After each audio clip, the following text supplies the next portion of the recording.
Hello, friends, and welcome to yet another episode of Pause Talk. And today we have with us Dr. Suchitra. Welcome, Dr. Suchitra. Thank you so much. It's such a pleasure to be on this talk.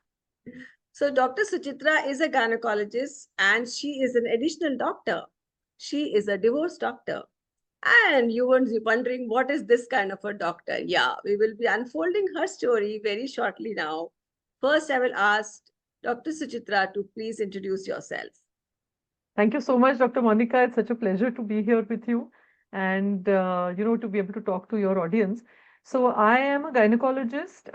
I have been practicing for about 30 years. And the new sort of doctor's degree that I've acquired, the divorce doctor, has been part of a very interesting life journey, which I would love to be able to share with you in coming times.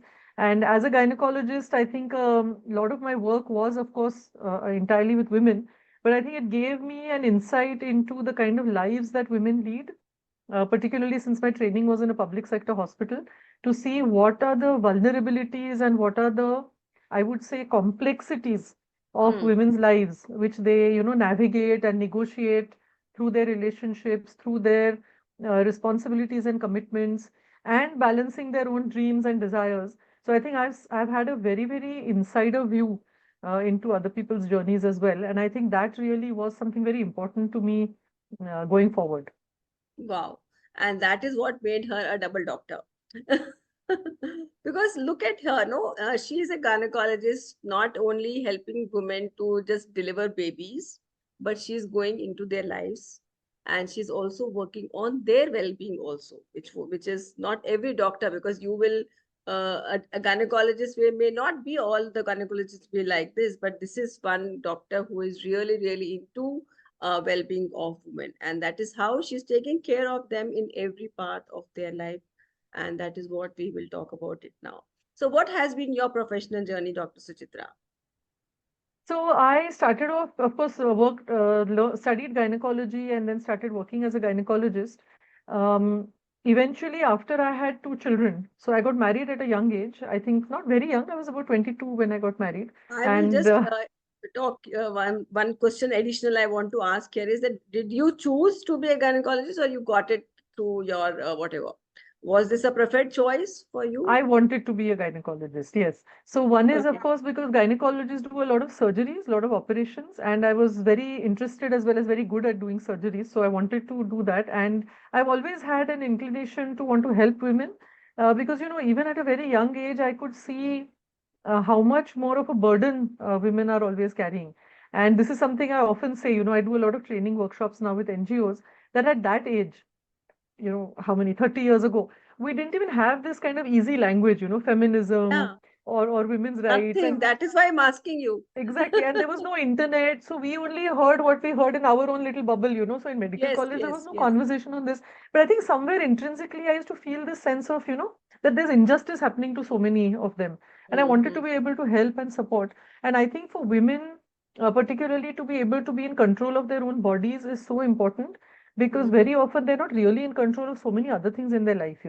Right from Yes. the time you are born, they tell you, oh, like in India, at least we even say paraya dhan, like the daughter is Right, already from right, birth right. only she belongs to somebody else. You to follow Absolutely. other people's rules. So somewhere I felt, I wanted to be there to be able to support them, at least in what they need from their own bodies. Right, wonderful. So that is how she started to be a gynecologist. Wonderful. Because as I wanted to be a gynecologist, I wanted to be a doctor, and every woman I think who wanted to be a doctor wanted to be a gynecologist only in those times. Right. And if you didn't get that field, then probably you opted for something else. But the first choice for every woman was actually to be a gynecologist. So that is Right. why I was asking you this question here. So then, how did it then some personal circumstances led you to become a divorce doctor? It is very evident why it would have happened. So that is why we will ask you about your pauses now. What are the different kind of pauses which we have discussed before that you had in your life, Dr. Suchitra? Yeah, that's a very, very interesting question. And I'm actually really quite fascinated by the fact that I've never thought of it that way until we had a conversation. So after I did my MD from Mumbai, I went to the UK. I studied there for 3 years. And I already had a small child by then. As I told you, I got married early and we had a daughter. When I came back from there, I realized that the kind of childcare support I could depend on when I was in London wasn't available here. And Hmm. then, we also had a second daughter by then. And it made me realize that I needed to take a pause. And Hmm. really, honestly, I remember one day, being very exhausted and very stressed out and thinking, I am available for other people's babies, 24/7 for them to be born. And what am I doing with my own? So it's very unfortunate because if there had been good support, Yeah. which I think in cities nowadays, particularly women do struggle a lot, working women particularly. If I'd had the support, I may not have had to have a pause. But the reality is that it was not, well, it was a bit of a pause, but I think it was also a redirection. So I thought, Yes. how can I use my energies and my passion in a good way, even though I can't do exactly the deliveries anymore. And I think, as they say, when you really ask for something, the universe gives it to you. So in those days, if people remember newspapers, used to read them in the morning, the physical Yes. newspapers. So there was an advertisement there saying the Family Planning Association of India is looking for a medical director at their Okay. headquarters. And Okay. fortunately, the headquarters was in Mumbai, so I interviewed there and I got the job. And then I worked there for 7 years. And I think that was, and a lot of my friends who were gynecologists, they would keep asking me, when are you going to get back to your real work? But 2 or 3 years into that work, I realized that this actually was a best way of using my energies because I was directly able to help on a large scale compared Yes. to what I was able to do as a gynecologist. So I think I kind of blended both those in a very Yeah. interesting way. So that was a real work. Actually, that was a real work. No, just delivering the babies was not the real work. True. The real work was to actually go and have that kind of an impact and Yeah. empower the woman who you were able to do as a director of the organization that you Yes. joined. And I think that also started to develop a kind of a empathetic kind of side of yours slowly and slowly. And that is how what you became later in life. Yeah. So, and then the story continues. Please tell us Yes. further. So again, there was another pause because I worked there for 7 years, and then you kind of outgrow a certain you want to do different things. So then I got associated with another NGO which works across the region, a much larger scale. So it's a regional network, and through that I did a lot of trainings of young people, medical students, nursing students, journalists, lawyers, essentially talking about gender equality, women's rights, human rights issues, the kind of justice that should be given, etc. And that was a very, very, I'm still doing that work. So that's been now 15 years. And that's been a very, very interesting journey. And now, actually, when I look back and I think of those friends who kept telling me, but when are you going to get back to gynecology? I realized that maybe I was meant to have all that knowledge so that I could work on this large Yes. scale. Yes. And, Yes. on such a big scale that I would never have imagined when I was in medical college. So I think Yeah. every pause has actually been a stepping stone to something, in a way higher, better, in terms of Absolutely. my feeling of satisfaction. Absolutely. So this is the most important point here, which we want to emphasize for every woman who is listening to this pause talk is that every pause is a stepping stone for you.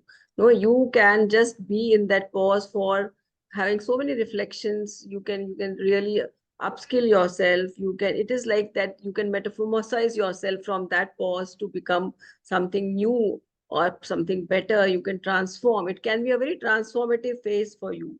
Yeah, and the story Yeah. continues. No, and I just want to add to what you're saying. Actually, that is so powerful because I remember when I was actually going through the pause, I was very distressed.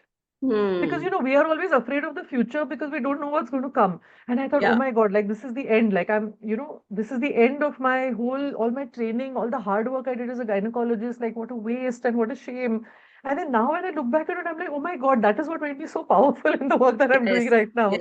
Even Actually. when I moved from one NGO to the other, I thought, oh my God, that's it. Like, I'm going to get stuck at Hmm. home, sort of being kind of a homemaker, which is amazing if you do it out of choice, but I had this restlessness inside me. Yes. So I just Yes. want to again give that message to those who are listening, who are feeling that restlessness, that, oh my God, like what is going to happen? I think if you, as you said, really introspect and figure out what is the core belief that you want to work with, the road opens up for you. Things Yes. just sort Yes. of come your way, which Absolutely. you cannot imagine right now. Yeah. Actually, you need to have that kind of a, in Buddhism, we say ichinen, that intention. You Right. have to have that intention. Unless you set an intention for yourself, things will not move. And Absolutely. that pause is actually the time for you to set that intention. No, so that Absolutely. you can be in what you want, a better version, 2.0 version of yourself, probably. And that Absolutely. is how you can really pursue something which you have actually kept behind because of the circumstances which were around you. Yeah. Absolutely. And in fact, in retrospect, I do realize that, they always say a pattern is easier to see when you're looking backwards, right? While you're doing it, you are immersed in it and you can't really see Yeah. what you're doing. But looking back, I feel every time I thought, oh my God, this is the end, something better happened. Mm. At that time, it didn't feel like it was something better, but I think because I worked so hard at it, I also Yes. made it into Yes. something good. Yes. But that redirection was, I think, very important because Yes. I wasn't Absolutely. probably meant to just, be in a consulting room and just see patients. I needed to have a Correct. larger canvas for my work, which Correct. was offered to Correct. me by Very the beautiful. universe, So yeah. Yeah, absolutely. And then how did this pause came, which you actually again redirected you to become a different Right. doctor altogether? Right. So, I think my story is fairly universal. Working woman in India and the husband's also working, a very highly qualified professional. There's shared responsibilities of raising the children, which don't get shared very well. So it kind of felt like I was almost like a single mother, although, I had a partner. So I think we just kind of grew apart. There were different things we wanted from life, and I think in the pandemic, a lot of people rethought and reconsidered. What is it really that I want from life? Because if Mm. life is so fragile and something sudden can happen, and it's the end, is this what I wanted to do? Mm. With the remaining years of your life. So we kind of separated and decided to go ahead with a divorce. And it was while I was planning my divorce. And nowadays, what does one do? You go online. So I checked Google, I checked YouTube, and I was like, there's so much information from the US because their divorce law is very complicated. And Yes. here I wasn't getting much information. And I was thinking, what am I supposed to do now? So I asked a few friends, somebody suggested a lawyer, somebody said another friend used that lawyer. And I was like, being a scientist also, I was like, but what was the logic? Like, did you ask any questions? How do you decide? How do you know this is the right lawyer? And they were like, we don't know. I mean, they just said it was nice. And I was getting more and more confused. And I thought somebody like me who's so educated, Mm. empowered, doing so much work on women's rights, I don't have a clue how are other women negotiating? So I started studying a lot about it. I made a lot of notes. Eventually, I ended up writing a book, with all those notes because I thought, thank you. I thought this should be available to help people because everybody can't go through like 1,000 hours of searching on the internet. And then I found somebody who really changed everything for me. And I think everybody needs that mentor in their life. So I worked with Catherine Woodward Thomas, who is the author of a book called Conscious Uncoupling, which was based on her own divorce journey. And her belief is that with as much love as you enter a marriage, you should be able to leave so that everybody is not wounded. It's not, and our image of divorce has always been, kind of torn apart. Yes. You So just there's no reason. actually. No reason to destroy anybody's happiness, to destroy anybody's souls. It's not easy. It was tough work. But I worked with her and I realized I actually wanted to be able to offer this to other people. So Mm. the pause in the marriage again redirected me to something else. A bigger, in fact, even bigger than the work that I was doing for women's rights, Yes. because divorce really affects so many people. It affects the So many people, children, especially now. families, Yes. everyone. So that is how I got redirected into this work. Wonderful, wonderful. So I can tell every woman here who is listening that now that you know that there is a book which you can go and refer to for your divorce proceedings, for your divorce emotions, for your divorce, navigating your divorce in any form.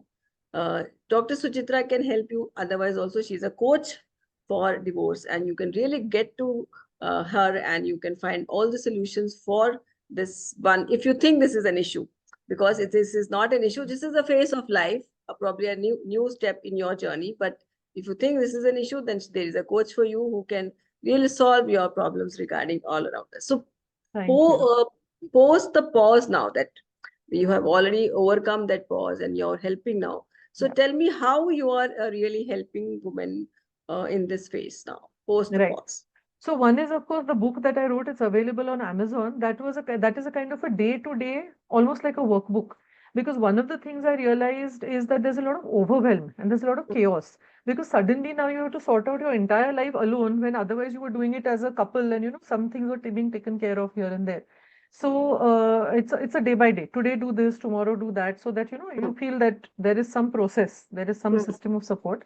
And the other thing I did when I worked with Catherine was it was a 9-month course to be mm, certified as a coach in conscious uncoupling. And I'm mm, India's first coach on conscious uncoupling. And I use it for helping divorced women, or even if you had a breakup or a separation. But honestly, conscious uncoupling can help you uncouple from any toxic relationship. So yes. one of the very first clients I had, she was from the US who wanted to actually uncouple from her mother, who was very toxic and abusive. Mm, So that kind of opened my eyes to how big the canvas of this work can be. absolutely. But right Absolutely. now I want to focus on divorce because, in India, there's so much stigma and shame, Mm, particularly for the woman. And yes. very often she doesn't get supported even by her own parents. We know that Yes. there's so much domestic violence, there's so much abuse. Very often women are financially dependent. So, they are Right. stuck Right. in these That bad is the most marriages. important thing, that they continue to be in that relationship because they are not Exactly. financially independent. Exactly. So I wanted to normalize the conversation, and exactly as you said, to say that divorce is actually a solution. Mm, Divorce doesn't break families. The yeah. relationship is already broken. Divorce is the way you solve that by going out Correct. of it and living your own life in a way, because everybody deserves happiness, you know. Yes. And I think women particularly are so conditioned to always sacrifice and be there for others. Very often they're not willing to accept to even themselves that I Yes. deserve better. My Yeah. life can have meaning. Yes. My dreams are also important. I Absolutely. can fulfill my life the And way I also want to. because of children, if the children are involved, they will say that no, my Absolutely. children will be suffering and I should not. My Correct. elderly parents may have some stigma involved in the society. Some What people will will say, people say? Yeah. what to say to them, that daughter this, Correct. because blame is actually on the daughter. It is on the woman, Yeah. that because of her Always. probably this all happened. Yeah. Absolutely. You're absolutely right. So that's why I've decided for now to focus on women who are going through divorce or separation or breakup. Because as I said, there are lawyers and there is a law, and the legal issues, somehow or the other, there is a system. But there Hmm. is no conversation happening around your emotional state. And Hmm. there's a lot of guilt and shame. Sometimes Hmm. there's a lot of anger which gets repressed. And you Absolutely. wouldn't be surprised, but so many women come with low backache, constant migraines. In fact, one of the clients I have right now, she said I kept getting rashes, which nobody Hmm. would understand. I kept going to the skin doctor. So I told her these are psychosomatic because your subconscious is Psychosomatic, trying to tell everything. you, Yes, isn't yes. it? Because you Subconscious is feel. telling you, do something, help yourself, get out of this. No, and You are in I trouble. always believe that when we have those rashes, because we feel that you feel so like you are allergic to people. You say that Correct. I'm allergic to people, and those allergies start to bring on your body because you those are the Absolutely. allergies. You yourself said that I'm allergic, so you have it on your physical Absolutely. body. So Correct. that is how it Even for works. myself, so I had low backache for many years before we separated. And Hmm. after I did all this work, I did the meditation, I learned the self-care routine, self-love, getting rid of emotional baggage. You may have heard of the Ho'oponopono ritual. Yes, yes, And yes, one day I woke up and I was like, something is missing. What is happening? And I was like, oh my God, my back pain is gone. So, even for someone like me with all my awareness, I had not realized that that low back pain was all my negative emotions being yes. stored there Stored and there. causing Yes. the pain, and now it's gone. So I really, really want to be able to offer this sense of, what shall I say, liberation, peace of Hmm. mind, freedom, to women. Even if you can't leave the marriage, you can still have emotional freedom. So I think Absolutely. that is the important message, I want That is women very to have. important, actually, Dr. Suchitra, that it is not officially getting divorce. If you are even uncouplling from the partner you are staying with, it is also okay to have that emotional freedom, Correct. emotional abilities, emotional regulation, so that you are fine. No, you don't have to suffer. No, it is Absolutely. not. जिंदगी का सफर है, उसको सफर नहीं बनाना, में बिल्कुल बनाना. सही बात है. And there are so many couples nowadays who go through, globally and even in India, what is called silent separation. Hmm. Because they can't physically separate because, as you said, children, financial reasons, Hmm. elderly parents, but essentially they're separated. Like Yes, emotionally, there's no relationship yes, left, which comes with its own problems. But even in that state, if you are still what we call a trauma bond, you still feel hmm. you want validation from that person, you still have some expectations. So the work I do is to help you be free of that. That is To what, yeah. recognize that you are your own best soulmate, and unless Yes, you love yes, yourself the most, correct. you can't really get healthy love from the outside.